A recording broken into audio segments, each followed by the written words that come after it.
Gujarat news 24ના દર્શક મિત્રોનું breaking ન્યૂઝમાં હાર્દિક સ્વાગત છે।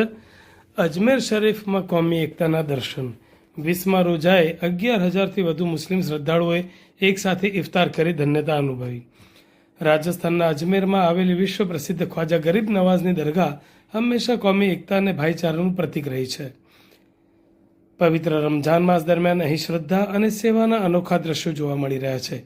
ગઈકાલે 20મા રોજાના અવસરે દરગાહ પરિસરમાં એક ભવ્ય ઇફતાર પાર્ટીનું આયોજન કરવામાં આવ્યું હતું, જેમાં 11,000થી વધુ શ્રદ્ધાળુઓએ જ્ઞાતિ જાતિના ભેદભાવ ભૂલીને એકસાથે રોજો ખોલ્યો હતો।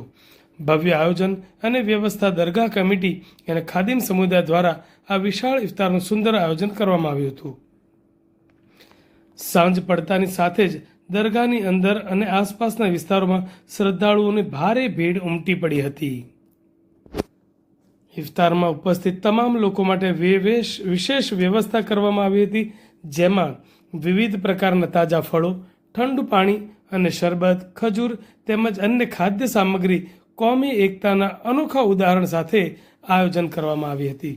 સૌથી મોટી વિશેષતા એ હતી કે અહીં માત્ર મુસ્લિમ બિરાદરો શ્રદ્ધા નહીં પરંતુ હિન્દુ શ્રદ્ધાળુઓ પણ સામેલ થયા હતા। 11,000થી વધુ લોકોએ એક સાથે પંગતમાં બેસી ઇફતાર કરી અનેકતામાં એકતાનો સંદેશ સમગ્ર દેશમાં ફેલાવ્યો હતો। હવે ગુજરાત સહિત સમગ્ર ભારતથી ઉમટતા શ્રદ્ધાળુઓ ખ્વાજા ગરીબ નવાઝની દરગાહ પ્રત્યે લોકોની અતૂટ આસ્થા છે। રમઝાન માસમાં અહીં ગુજરાત, મહારાષ્ટ્ર, દિલ્હી અને ઉત્તર પ્રદેશ સહિત દેશના ખૂણે ખૂણેથી હજારોની સંખ્યામાં ઝાયરીનો એટલે કે શ્રદ્ધાળુઓ આવે છે।